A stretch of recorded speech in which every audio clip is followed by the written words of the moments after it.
I only have one rule. Everyone fights, no one quits.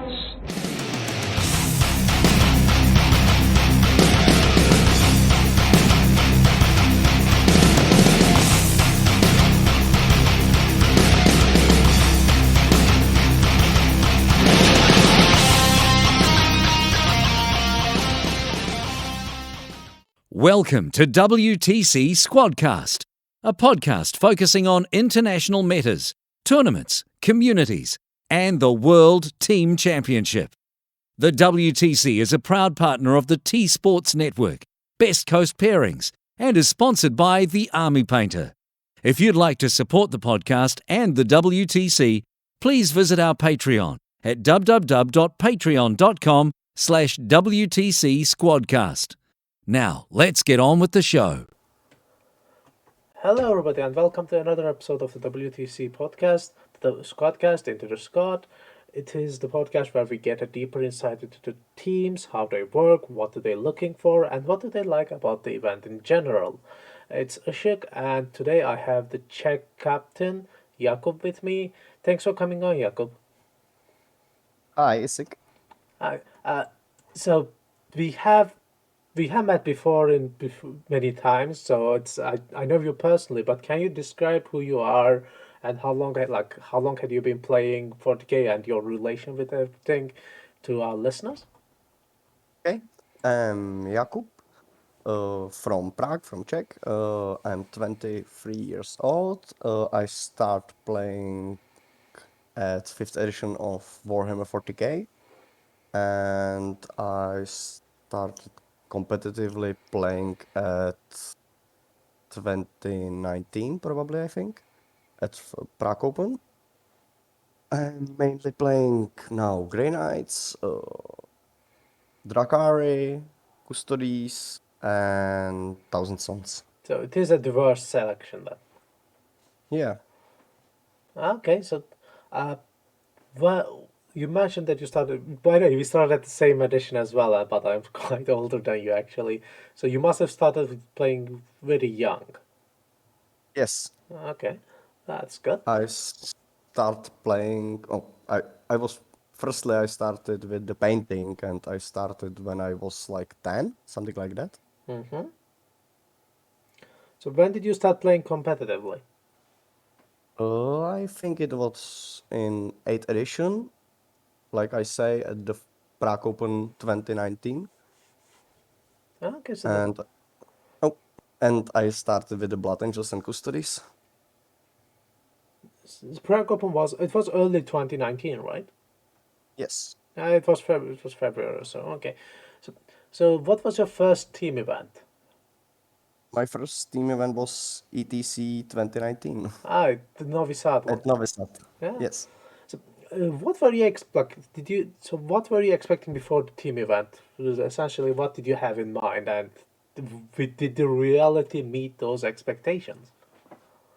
It was kinda weird because I was contacted about the tournament from my friends like 1 or 2 months earlier, and I was like, okay, what do I will do? What I will play?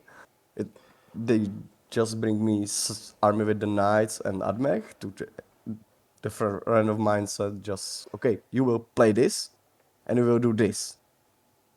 And I start running that, and it was kind of funny. And I really like the concept of the team tournaments, the pairing and things about that, because you must do more mathematics and thinking about that. And the tournament, I kind of like it. Only thing what I didn't like there was the weather, because in the area it was so hot. I didn't quite like that, but it happens. For me, it was first time at the Novi Sad. That's it. And I think that's all.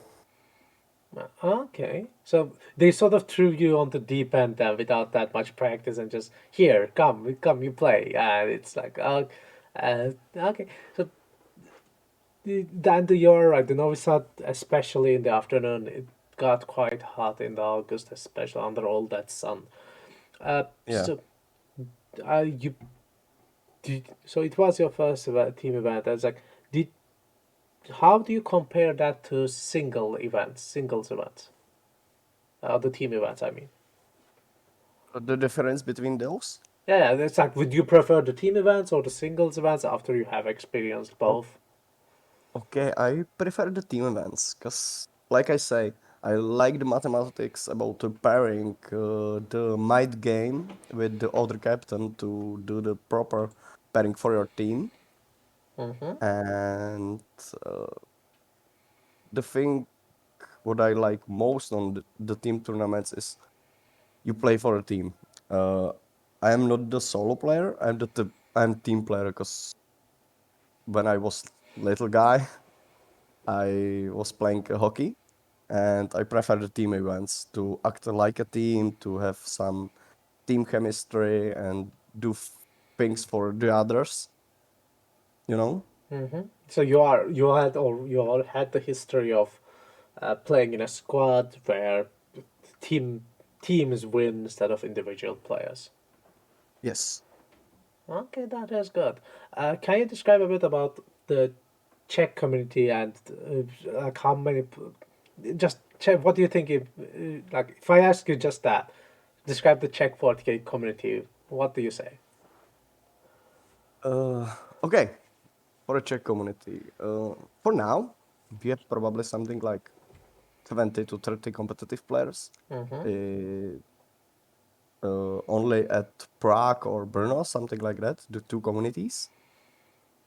We have a lot of players there, but not so much competitively gamers like that, you know. Uh, the most of players there want to play for fun, just fluffy battles and something like that. But okay, at the Prague, we have the biggest community at the Prague is at Rubicon, because I work there and I'm trying to make Yeah, some competitive heart, yeah, something like that. can you describe what Rubicon is? Rubicon Deskovky is a shop when we are selling like normal GW stuff. Mm-hmm. But the first thing for our Rubicon store is we are selling the game mat thingies like terrain, game mats, and something like that. Okay. And you mentioned that there is like 20, 30 people there. So there is. So what about the non-competitive players? So like how many players who play 40K even occasionally? Okay, at our store, And I'm not in your store in Prague, in Czech. in Czech, I think maybe one from 1 to 2,000. Oh, that is actually quite a big number. I think something around that. There's so much players, and they play home with friends or families, you know. Oh, okay. That is actually, I think, except for, let's say, England and USA, I think you are the highest number that mentioned that so far. Okay, that is impressive. I am impressed. That's nice. Except, the 2030 competitive number, is that just for your club, for your shop, or is it just the whole country? Again, please, can you repeat the question? So the Because 2030 players that you mentioned who play competitively, is that just oh, is that just for your it, shop or is that for the whole country? I think it's for the whole country because it's some half of it it's at our shop and half of it it's at Brno. Okay, so there is a big drop. So the casual player base is huge, but to the competitive, then there's a okay. That is interesting. That is usually not the ratio that we have seen in other countries. Yeah, that's sad a little bit. Yeah, but okay. So how many events do you host? Like not you personally, but obviously the Czech community. How many competitive events are there? How many casual events are there? Do you do other things? Okay, probably I think every month in our country you can see 2 or 3 tournaments in 40K. Specifically in our shop, you have tournament every week. Not only in 40K, but in Age of Sigmar and other games. But for competitive tournaments, I think there is 1 or 2 every month. One at our store and one at Brno or near Brno. Actually, there is an like even though the number is low, the community is active at that regard. I mean, if it's a Yes. monthly tournament, that is actually quite a bit. So, and how do you guys like the community decide the captaincy? How did you become the captain of Czech? Okay. How we decide? It's funny because it's only about the previous captain. If he drops that to someone, it is what it is. Okay, so You know? so it's just the captain's call, which is fine. Yes. It's just I mean it is what some countries decide like that, and that is okay. Yes. At our country, it's it's hard to do something to choose captains, the new ones, because at last years there was so much conflicts in communities, because the captain from ETC was not liking the other guys, and that was same from the other side. That's why we have the captaincy choosing like this for now. Okay, if you that's I know personally some of the let's say the history behind, but since I wasn't, it's just this is not really that part is not the discussion here. So how do you plan to form your team for the next year? Like, do you have a set tournament plan in mind, or do you just plan to just take look at the whole situation and decide who to pick for the team? For now, I only I am choosing the players in the team, but I have planned to change it to make it a little bit fair for the others. Okay. I'm starting the project CWR, what is Czech Warhammer rating, where we will have a data about win rate, factions, and things like that from 40K tournaments in our country. Oh, so a And comprehensive thing then.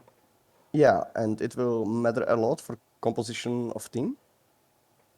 But that's only for 2023, because COVID slow down everything, especially this project. That's why only will choosing 2022 composition of team. Okay, so that is understandable. It's just we are already in mid-November and it looks like lockdowns are coming back, so it's you cannot really let's say form even a full calendar year of tournaments. So that is understandable. Yeah. Okay, so I'm not saying this to disparage the Czech community, but you guys have been, let's say, traditionally at the lower rankings of tournaments. Okay. Yeah. Uh, can you explain that a bit, or is that because, like, can you just explain that if you want to? I can display. I already explained it. The reason why we was only at the last places is the conflicts in the Ah, community. okay, so It was that relates to that. Okay, that's fine. Yeah, it was not about the best players, or it was only about friends. The captain only choosing his friends without the competitive mind to choose the other guys to be better, but to have a nice trip, you know. Essentially a vacation. Yeah, something like that. Yeah, no. That's a common. That's a common thing where it's before, especially with the new, let's say, teams that are like bet the community sizes where it's not too small or it's not too big, or like especially like 20, 30, maybe up to 50 players.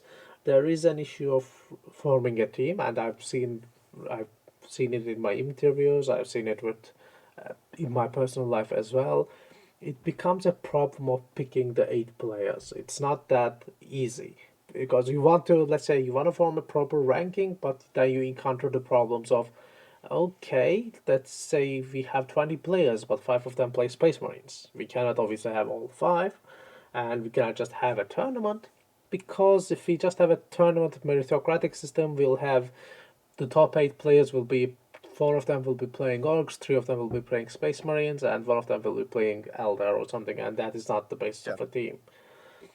So you Mm. mentioned the faction, like you were playing for the CVR or CWR. Can you? Yes. I'm actually curious about that. Can you explain what your idea is? I know you said you didn't want to, you don't plan to use it for the 2022, but for the year after. But like, what do you have? What do you plan to Put in that? Okay. We want to have a rating of the best players of the Czech. The thing is, we will always use WTC points for that, for all tournaments. For all tournaments, it will be same. If you want to be in CWR, you will be there always, the WTC points. The thing is about that is you need to have the same data from everywhere. And why I will do that is I want to see the faction best players in Czech, because I want to minimize the trash talk about some players there, you know. Yeah, understandable. Understand. Because if I will choose some guy and he will have 60% win rate with his army, and some other guys will say, okay, he is bad, but I will just check the data and say, okay, he played on 20 tournaments and he was every time in first 5 places, you know, something like that.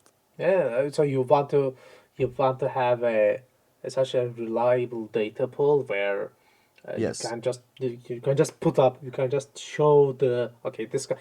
It might not even be that, because you have attended ATC before. There are some players who will go there just to lose, no fault at their skill level or no fault of their army.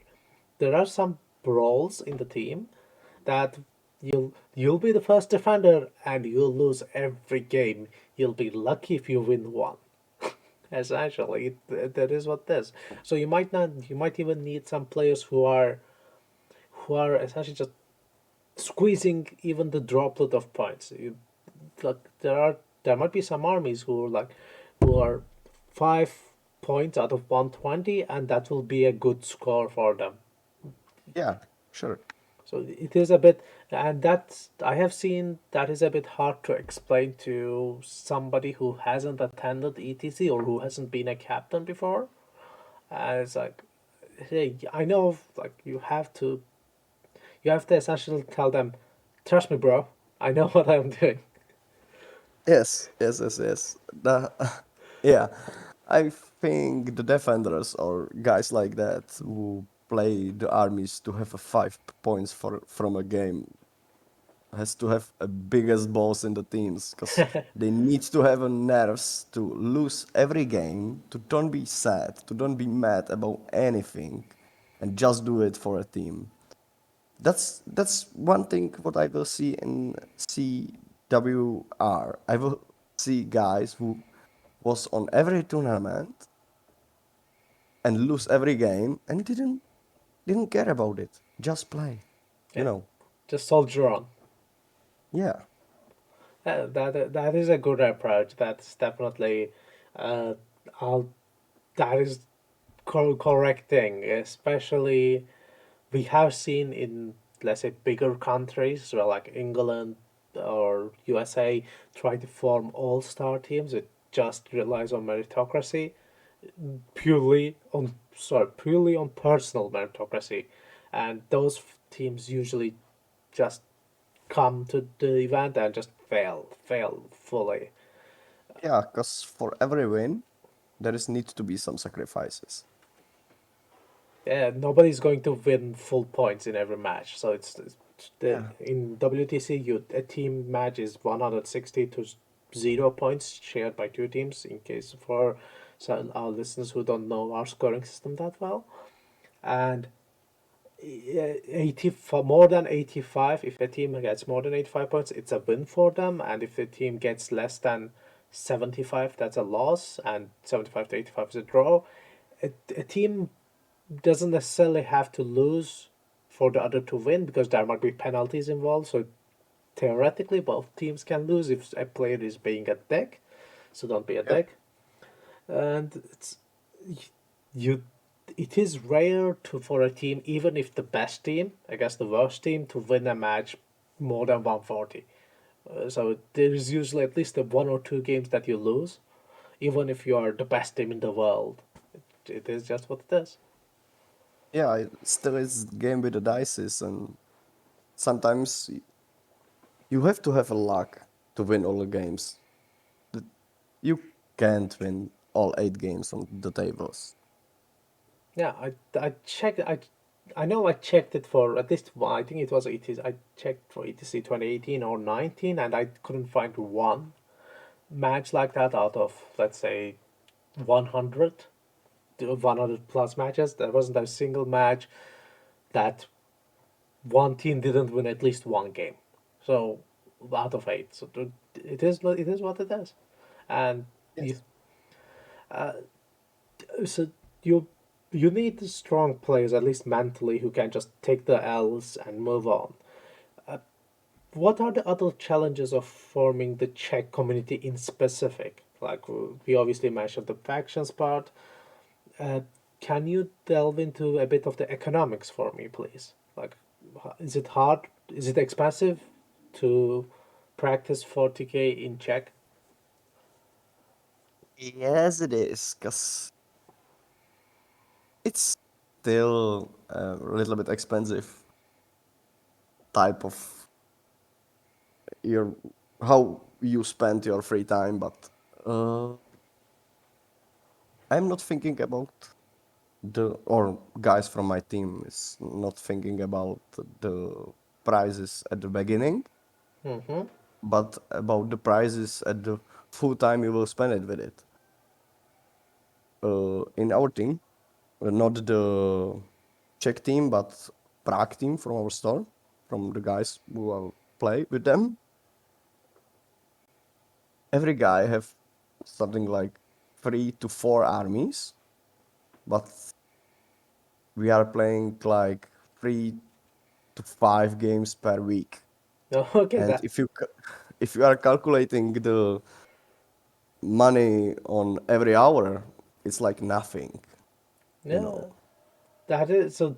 That is dedication. I actually have. I think I might have half a dozen armies too. If you think about it, but it's like, I don't. I definitely don't play 3 to 4 games a week. Uh, so what about like everybody else? Would you have trouble, not just on the game side? Could, let's say, if you pick 8 players, can you reliably, like, can they all reliably go to the event and pay the logistics of it? That's the other thing about that. Uh, it depends. If we know that a lot time before that, it's before paying, it's okay, but we need to have a time to make that money.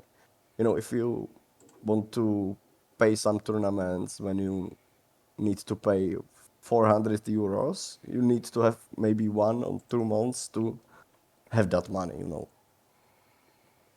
Yeah. Because 400 euros is like 1/3 to 1/4 part of our paying wage, I think. This is how it says. Minimal wage or living wage, I- maybe. Wait a little bit. I will try to find a word for that. There is a thing called living wage for. Average wage. Okay, so it is quite a bit. Then you have to it's not like a weekend like a weekend breakfast or something. It is considerable. Yes. Okay. So you obviously don't have to give full details on this next question, but would are there many players who would make the team but has to say, I cannot make it just on the financials? No, that is not. If they wants to go, they will do that. Yeah, okay, so that you are a bit fortunate in that because that's not the case for all countries I have noticed so far. So that is good. Okay. One additional thing about the Czech community, and I want to get into the international side a bit. Okay. How com how much does the Czech community revolve around WTC? Do you, let's say, like all does the tournaments all run the WTC rules, or do you just run the regular Games Workshop or ITC rules, for example? At our shop, at tournaments, we are using only WTC things. Mm-hmm. So, We know we want to visit tournaments from WTC or some tournaments like Alpine, something like that. Then we used to use same rules as you. okay, so that is the main thing. Are there any, let's say, uh, casual campaign tournaments, like campaign events, or is it mostly competitive? Because you mentioned there are a lot of players who play casually. So, and do they attend the events or do they just play at home? They are participating at our tournaments Mm-hmm. and they are trying to learn the WTC thingies about that, specifically the terrain setups. Yeah, yeah, we do have complicated terrain maps, that is true. And it will be more complicated as well, by the way. Maybe by the time this podcast is aired, we might be have already released it, but we are working on the uh, new maps, which have been voted by the captains for the direction it's going, and it will be crowded maps. It is simply it will be crowded. It will be quite obscuring. It's This edition requires us as tournament organizer to move in that direction. Otherwise, it's just first turn shooting and the half your army is gone. Wow. Basically, we kinda like that. We are playing at same terrain like you, or we don't have the same terrains, but trying to be the as much possible is for us to make a same terrain, and we kinda like that. We are playing that a lot, and I Mm-hmm. think it's better to play this one, not the GW one. Yeah, It's quite complicated to set up it, but it's more balanced on the table after that. yeah. The game workshop terrain setup is actually not bad, but it's like it is a bit lacking. It's way too simple, and in some missions it's like, okay, this is way too easy. This is way too easy for me to just shoot through hold, and you need specific terrain. It is designed Yeah, for games workshop terrain, so it is understandable. Okay, yeah, sure.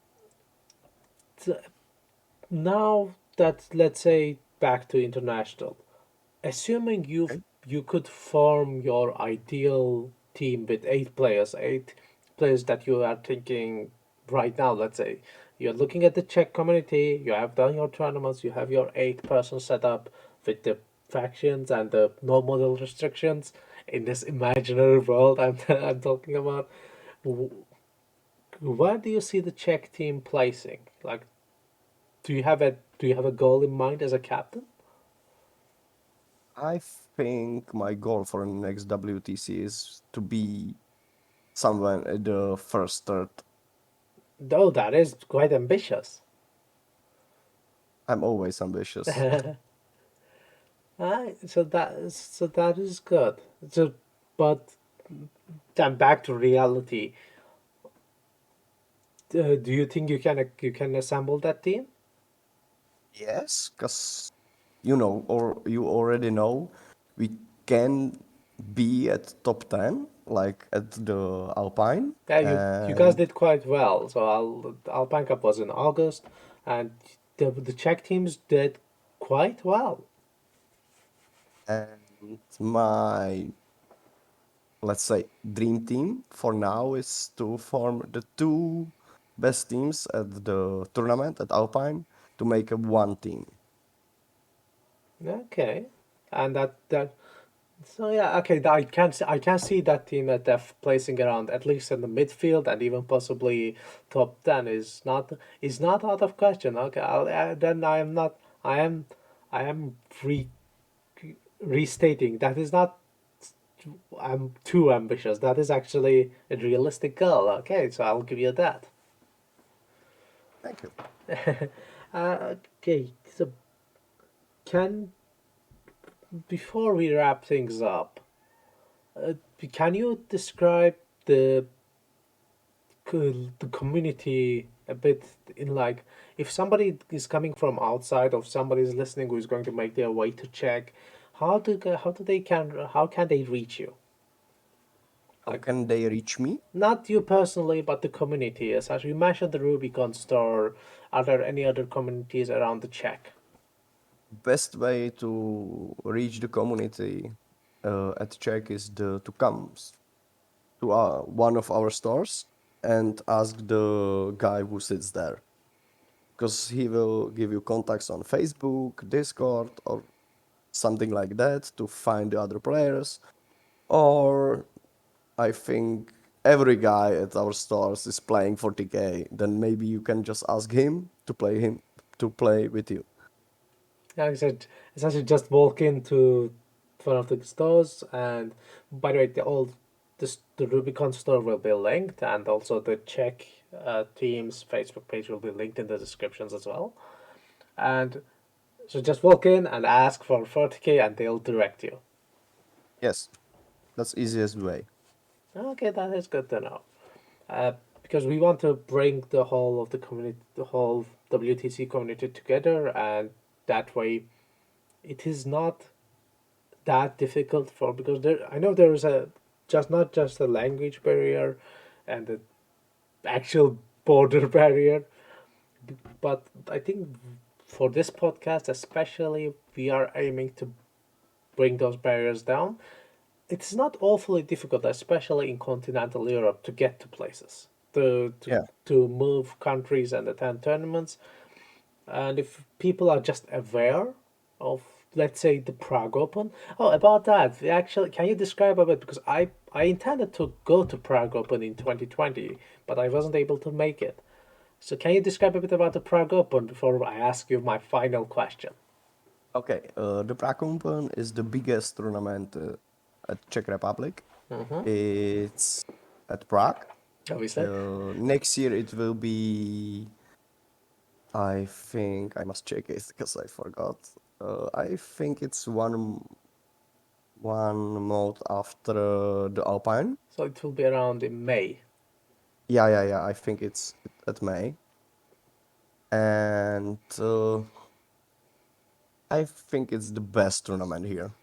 I'm not saying that because I'm the organizer now, but but we want to make it more competitive and more friendly to other guys. And some of the players at Alpine already said it's one of the best tournaments at the Europe because it's in Czech. It's cheap for other countries. It's funny, and we have cheap beer and good one. Ah, see, I had Czech beer, so I can testify to that. Like that is definitely a correct statement. Is it? Uh, it is not just a s- singles tournament, right? There is some team and doubles as well, if I remember correctly. Yeah, there will be single tournament and team tournament too. Okay, so team tournament will be the sizes of how many players? 5. Okay, so okay, five. I think is five is a good size.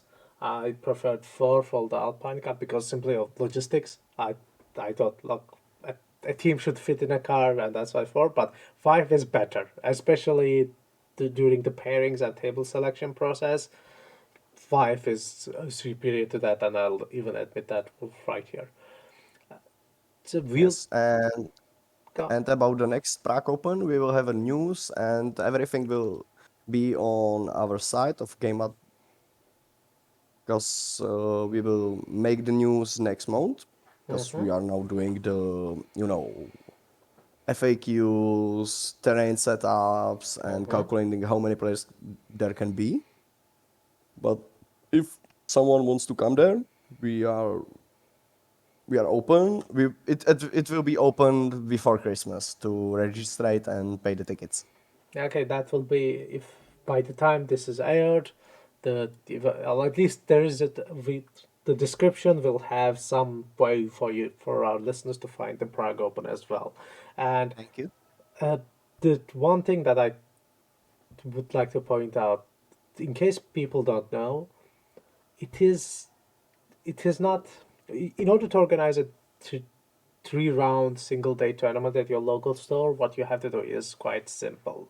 The tables are already there, the terrain is just, you have to put the terrain there, and you have to be a referee effectively. Yes, there is some registration work, but at the moment the numbers start passing 30, and you have to get a new place, you have to get a venue, quote unquote. It becomes a total new beast. You have to arrange transportation, you have to arrange ticketing, you have to arrange logistics. And I just want to tell all the people that appreciate your tournament organizers. I'm doing this because I'm essentially have all the time in the world, and I'm doing it for fun. But some people are working quite hard on these events. It's especially when it's reaches to the sizes of Prague Open and the WTC or any other several hundred people event. That's a months long taking process, and it is quite risky, especially during these COVID times. You can design the best tournament ever. You can prepare everything. You can purchase all the material, rent all the venues, arrange all the food or beer and everything. But then something will happen and nobody can attend. And some of those costs cannot be refunded or recuperated in any way. So you just eat that and you just move on. So just appreciate those efforts from the community. There is a not a misconception, but people think that tournaments shouldn't make a profit. That is incorrect, because there is a natural limit, and that's one of the reasons that us 40k players have left the WTC. There is a limit where volunteer effort cannot I'll put out too many good events. There's a natural limit where you just say, okay, I can only do it as a hobby, and this will be the best. After a while, in order to put out good events, like the quality to reach higher, the numbers to reach better, higher numbers, you need essentially to pay money. It's not. I'm not happy about it. I wish it was free. My ultimate goal is to find a rich millionaire who will bankroll the whole WTC, and we don't have to pay a penny for several years. But it is simply what it is. So, just whenever you attend a big tournament in the future, just appreciate that there is months of effort. Like Jakub is mentioning now, they can announce it already, but they have to make sure every detail is there. Because once we get the ball rolling, it is quite hard to stop. Once you announce dates, once you announce venue, people purchase tickets, like plane tickets, bus tickets, train tickets, and people purchase accommodations, and you are so, like, at least you feel responsible, even though you are not legally liable. People feel responsible, and they want to deliver their best. They want to make people happy. So yeah. Okay, now that rant is over. I'll ask you my final question. It is essentially a bonus question that I ask everybody. It's sort of a quality assurance thing as well. Uh, what would be your ideal WTC look like? Can you describe it for us? Okay, I will describe it very easily because I will describe it like I will like to have a WTC tournament like was Alpine Cup. Only few things left there to be the best tournament what I can visit, and that's it. What are those few things? Okay, firstly the dinner, because the games was long, and after that we few times we didn't find anything to eat in at the town because it was long day tournament. That's the first thing. Uh, Uh, that just by the way, we actually have put dinner for the Alpine Cup, at least for the 3 round days, and for the WTC, we are plan. If we make it 3 round team tournaments, we are going to put the plan is to put dinner as well. So you are correct on that. That is an error on my judgment for August, and that will be improved. that I think that's the biggest one. The other one was just minor thingies about that, but that I think that was not your mistakes or the organizers of Alpine. It's, I think that's it. it's Because our team really like the Alpine Cup tournament, and for me, I think it's the one of the best tournaments, maybe the best tournament what I visit already. that is quite a compliment. I appreciate that. Uh, okay, except for the dinner aside, can you it's not I know this is a bit intangible, so it might be hard to answer, but how would you how would you want to leave the tournament? Like, is there can you can I know this is even hard to ask because I'm asking you to describe your ideal feeling of the WTC. So, uh, well, I know it is a bit of a silly question, but what feeling do you want to leave the event with? Okay, when I am leaving, I want to be retired. That's first thing.